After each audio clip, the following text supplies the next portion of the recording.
L'invité de Béatrice Rulle ce matin, 6 minutes avec Michèle Roulet, elle est la chef du groupe PLR en ville de Genève concernant évidemment les comptes de la ville. Bonjour Michèle Roulet.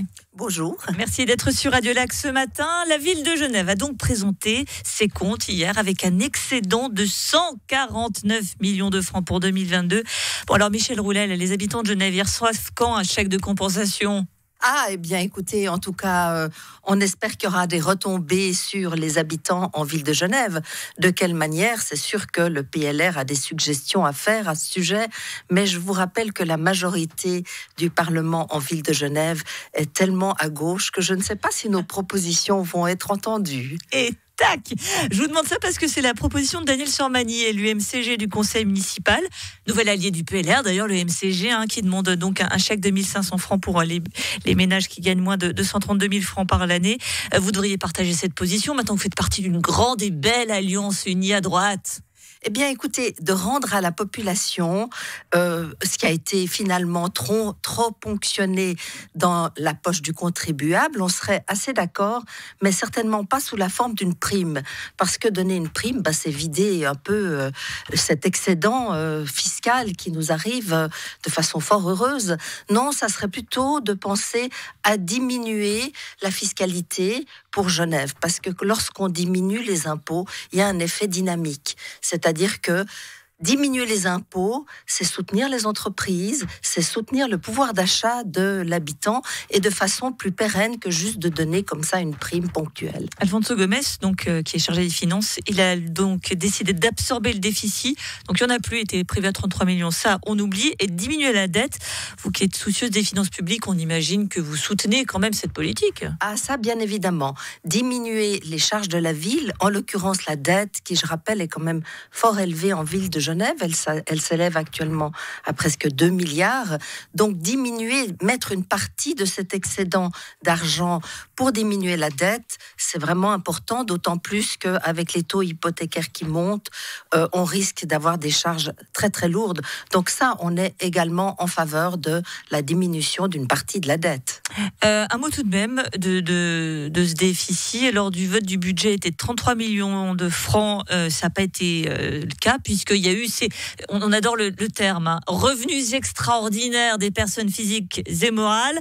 Alors bon, je veux pas dire, mais la différence de calcul, c'est pas 2-3 francs, c'est quand même 116 millions d'écart. On s'interroge parfois sur les modes de calcul. Nous qui avons tous fait un tout petit peu de mathématiques dans notre prime jeunesse, on se dit il y en a qui ont des petits soucis quand même. Oui, c'est même plus que 116, parce qu'il faut bien imaginer que c'est 23, voire 33 millions. Est-ce qu'on peut s'y fier alors cette projection ? Eh bien, c'est 170 ou 183 millions de différence. Eh bien, écoutez, il faut l'administration fiscale de la ville qui nous écoute doit être ravie.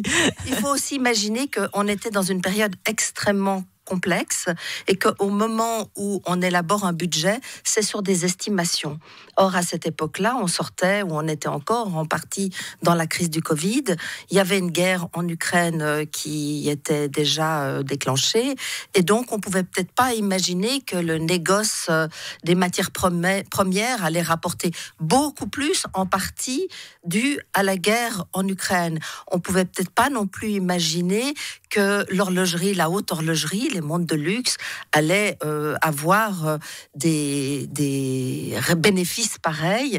Et en fait, c'est un peu lié à cette crise. Donc, c'est vrai que quand on fait de la politique, il faut être prudent, il faut anticiper. Et je pense que la situation était tellement insolite, tellement différente, que je pense que les prévisions étaient particulièrement difficiles. Donc, je résume, vous nous dites que Alfonso Gomez a eu raison d'être prudent, qu'il a mis l'argent là où il fallait en diminuant la dette.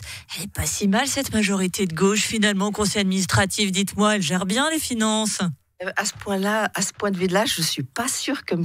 Gomez ait tellement envie d'être prudent, parce que si on écoutait un peu les Verts, on mettrait 100 millions, 200 millions dans la lutte contre le réchauffement climatique.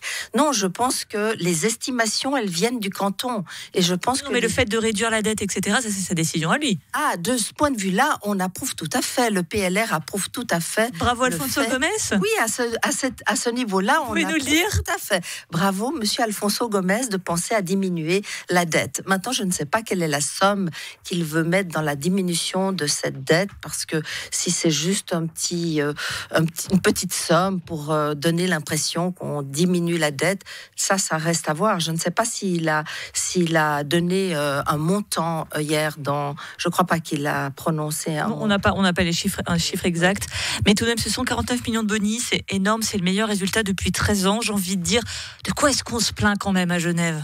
On n'est pas si mal. Eh bien, écoutez, oui, je pense qu'à Genève, quand on regarde les situations dans d'autres pays, on peut dire qu'on est quand même bien heureux à Genève. Mais enfin, on voit avec le scandale de Crédit Suisse que rien n'est définitif et que c'est pas parce qu'on est dans une situation aujourd'hui exceptionnelle avec des rentrées fiscales exceptionnelles que cette situation-là va forcément perdurer.